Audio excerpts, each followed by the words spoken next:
In the continuation of our last lecture, that is the drug proving, we will move further. The drug proving, in the drug proving, we have seen the objects of drug proving, to know the pathogenetic power, to know the alterations, subjective symptoms, to observe the changes that are happening in the tissues and organs, and of course the characteristic symptoms of the drug. Then also we have seen the aphorism number in which the definition of the proving is given, that is 105, and we have also seen the aphorism from aphorism number 105 to 145. The whole procedure of drug proving is explained by Dr. Hahnemann. Then again we have seen the definition, that is the to acquire the knowledge of the pathogenetic power of that medicine or that drug. Then also we have seen the essentials of drug proving. The three things are essential, that is the drug, prover, and the environment. Then we have seen the why the proving should not be done on the animals, the advantages and disadvantages. With that, we have seen also the proving should not be done on the sick person. Now we will see the why the proving should be done on the healthy human being. It is not only the human being, but it is the healthy human being, because the subjective and the mental symptoms you will get it very easily, because they can speak. Again we will get the concomitant symptoms by the human being. We get a pure and accurate pathological effect of medicine which help to cure the natural disease on the basis of symptoms similarity. The third thing is that the medicine gives response properly according to the vital force capability, because the susceptibilities differ. Then we will get the peculiar and the rare symptoms. All these things we have seen. So those are the disadvantages that we have seen in the animal, and we have seen in the sick person. Here these are all the advantages. Then now we will start the new point, why or what are the qualities of that human prover. The prover should be ideal, the prover can be a best prover, and that prover can be a idiosyncratic. Then who is the ideal prover? The ideal prover is who is the healthy. Healthy means it is socially, physically, and mentally. The mentally he should be calm, he should be he should avoid all the worries, anxieties, and tension. Physically, of course, he should be a stronger one, he should not have any signs and symptoms. And socially also he should behave properly, he should behave nicely in the society. So these three things makes the person healthy. And he should be a delicate, irritable, and sensitive, which is helpful for the drug proving. He should be away from the any passion, any distraction that are happening, the so that that proving will be a proper one. With that, he should be a trust worthy. He should know the importance to speak the truth. Then, who is the best prover? The unprejudiced observer or the physician is the best prover. He should be healthy and he should be a sensitive. Unprejudiced means who is not a judgmental, who is not taking the decision on the basis of his observation without going into the detail. Then he is the unprejudiced observer. He should not be a judgmental one. This unprejudiced observer or unprejudiced physician will learn in the second year in the sixth aphorism of the organon of medicine. लेकिन यहाँ पे अभी सिर्फ आपको यही ध्यान में रखना है, the physician should be unprejudiced, he should not be a judgmental one. And the third one is the idiosyncratic. The person is the best prover if he is the idiosyncratic. So these are the qualities of the human prover. Now the how the choice of the prover should be. The medicine must be tested on both the sexes, that is a male and female, and in different ages of many individuals with the various constitutions. In both the males and females, why it should be, the reasons are here. Because in order to know the different alterations on the health, the anatomy and the physiology of the both the genders are different, the psychology is different, and that's why we have to prove it on both the sexes. Then certain diseases, they are very specific to male and female. the certain diseases related to the genital system. So ovaries and uterus, they are present in the female gender, and that's why we have to prove it on the female, so that we will get the genital symptoms. Similarly in the males also. The second point is that it should be proved on the different ages, because the physical appearance and the anatomical development and the functions are different according to the ages. Then the disease are some certain diseases such as the measles, whooping cough. They are also common in the children, but they cannot be found in the older age or in the middle age, and that's why the different we should prove the medicine on the different ages. Similarly, the certain diseases such as BHP or the cataract, they are found in the older age or they are found in the middle age. So in this way, we have to prove the medicine on the different ages. Then that person should be susceptible and the reflexes should be normal. The reflexes in the child or in the older age, they are very much less, and hence we are proving the medicine on the different ages. Then we should prove the medicine on the many people, because the drug proving must be a genuine one. All the symptoms peculiar to the medicine do not appear in one person, nor all at one time, nor at the same experiment, but they occur in a one person chiefly at one time, other again during a second or the third trial. So in order to get the whole pathogenetic power of medicine, the prover should be done on many individual, different ages, different sex, with a different corporeal and a mental constitution. So number matters in the drug proving. Then we will see the methods of preparation of the drug proving. Before that, we have seen one triangle that is related to the drug, prover, and the environment. So the base we have completed. The environment should be free from anxiety. The choice of the prover we have seen. Now we will see the drug, how the drug should be. So the drug, if it is the indigenous, that is वो वहीं पे अगर grow होता है, so that is a native plant अगर है, so that you can give that plant in the form of fresh juice by adding the proper quantity of alcohol. So this will help from the spoilage of that particular drug. If you are bringing it from the other place, maybe state, maybe city, then this is known as the foreign vegetable or the exotic vegetable.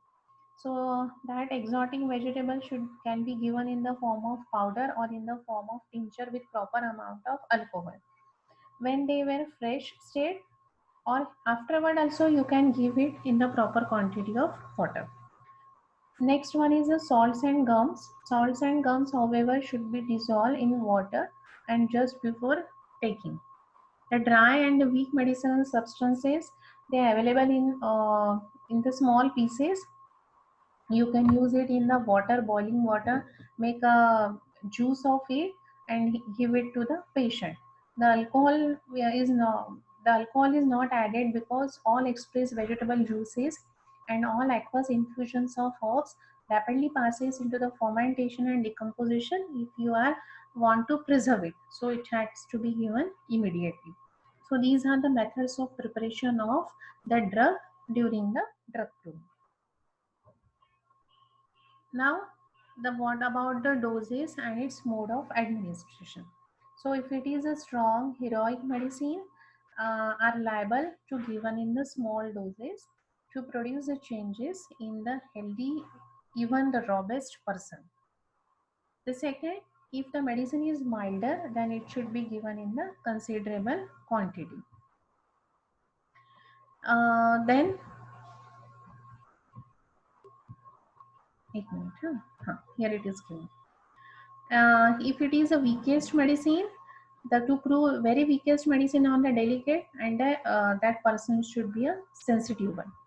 To prove the heroic or the strong medicine, the doses should be a small doses should be given. So this is about the and most important thing. This is about the mode of administration. Now here we will see the quality of that drug. To prove the medicinal substance, it should be a high dilution. It should be a potentized one. Why it should be potentized, why it should be dynamic? Because uh, in the recent study, it is found that the administration of the crude drug, it will not give the better result, and full amount of sign and symptoms it is not able to produce, because the latent power is in a because it is in the latent state. So to produce the best possible effect of that particular drug, we have to give it in the potentized form, because we, by the definition of the potentization, we know the latent power is rose into the activity, and hence it should be in the potentized form. The second thing is that our vital force is dynamic. So the medicine which will act on that vital force should be a dynamic one, and hence it has to be a potentized. Only the potentized medicine, when applied on the healthy human being, it can produce more generic symptom, and hence we are giving the medicine in the form of potentization, in the form of potency. Then to prove the poison, venom, heavy metals, again we have to give it in the potentized form. So this is about the dose and the mode of administration. Then if you want to give the medicine, then what dose should be given? So how you are giving the medicine, or how you are giving the doses to the patient? So to give the medicine to the experimenter, it should be given on in an empty stomach daily, 4 to 6 globules, of course in the potentized form. If the effect are slight, then you can add the one more 2 to 3 more globules, that to be given daily. So this is the pattern of giving the dose. Then we have to prove the drug with a different range of potencies, and it has to be proved on both the groups, that is the control group and the experimental group. Now we will see, uh, this is about the dose and that is a mode of administration. Then how the drug should be? The drug should be free from any adulterations. It should be free from any mixture. It should be a fresh one. Then if it is exotic, it can be given in the fresh form with the alcohol. If it is salts and gums, it should be take immediately. Now we will see the methods of the drug proving. So there are the two methods of drug proving: the single blind method and the double blind method. The single blind method means where the prover don't know which medicine he is taking, and the double blind method means the physician को भी पता नहीं रहता है, और prover को भी पता नहीं रहता है कि which medicine they are taking, whether it is a potentized form, whether it is a placebo. Because while the drug proving, we are dividing the whole population or the whole sample into the two group, the control group and the placebo group. So that control group or the placebo group contains both the sexes and all the ages. This control group means, or the placebo group means, where we are giving only the placebo, we are not giving the potentized medicine. And the experimental group means we are giving the medicine to that particular group. So these methods can be applied. If you are applying the single blind method, the same procedure should be applied to both the groups. दोनों भी group के members को पता नहीं रहता है whether they are in the placebo or control group, or they are in the experimental group. Now this is the general scheme of doing the drug proving. Test drug we have seen. Now we will see the proving team and what is the procedure. So the proving team is like this. They are having the members like project director, advisor, proving supervisor, and of course the prover. So this is the team for that project. So project director means the project director or the master, that we will say. So he should be a properly qualified person, and he should be a genuine one. He should be interested in that project. Then the advisor. The advisor is or the expert, we call as a advisor or the expert. So he should be uh, a qualified botanist, zoologist, chemist, microbiologist, or he can be a physician, zoologist for the animal kingdom, chemist for the mineral kingdom, botanist for the vegetable kingdom, microbiologist for the nozzle and sarcode. He provides the characteristic details of the test substance, assist the project director, and provide the information about the pharmacological action of the test substance and biological study on the lab animal. तो ये सब कुछ information वो project director को देगा. Then he, if he is a physician, then he can certify the health of prover, and necessary investigation and examination he will do before, during, and after the proving. Then he will ensure that the symptom should be a complete one and should be written in the day book. The day book means a book that we will give it to the prover so that he can write down all the changes every day, every time, so that we will get the complete symptom. He needs to notify the coordinator of any changes in the health of the prover. So वो उसको जो reporting रहेगा वो रहेगा coordinator को. So this is the function of that advisor and supervisor. So supervisor क्या करेगा? He will supervise the proving and he will give the day book to the prover. Then the supervisor, he should be qualified, he should be experienced, he should have the experience of the proving, he should be unprejudiced one, and he is the communicator between the prover and the project director.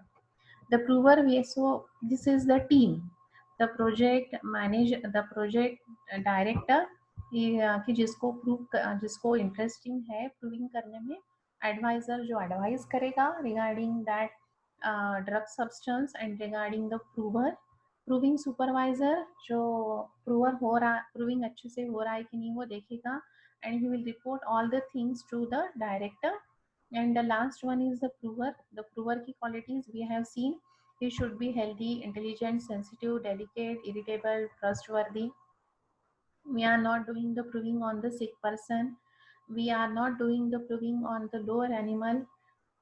We should choose the best prover. We should choose the idiosyncratic prover. So all these things we have seen. Now what is the actual procedure for the proving? So up till now we have seen the team for the proving with their functions. We have seen the different methods of the proving. We have seen the objects of proving.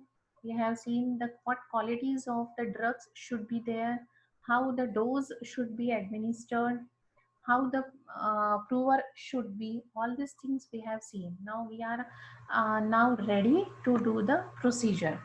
What is the procedure for the proving? So regarding the prover, what instructions we have to give to the prover during this proving, now that we will see. So regarding the prover, he should not take any other medicine other than that proving medicine on the same day or during that whole period of the proving. उसको paracetamol, उसको antacid या फिर उसको दूसरी कोई medicine लेनी नहीं चाहिए during that proving. So that is a medicinal restriction to that prover. Second thing is that the dietary restriction. He should take a simple and a nutritious diet. He can take the young greens, peas, he can take the French beans, he can take the carrot. But he is not allowed to take the green vegetables, fruits, salads, and herbs, soups, and the spices. So here is a one question to you. Why he should avoid the certain things? Why he should restrict himself to take these food items during the drug proving? Then he should not take any beverages like coffee, tea, alcohol. So this is your second question, why he should avoid the certain beverages. Then he should have certain mental restrictions. He must be avoid from all over exertions of his mind and the body. All sorts of dissipation and passion he should avoid. He should not have any urgent business work.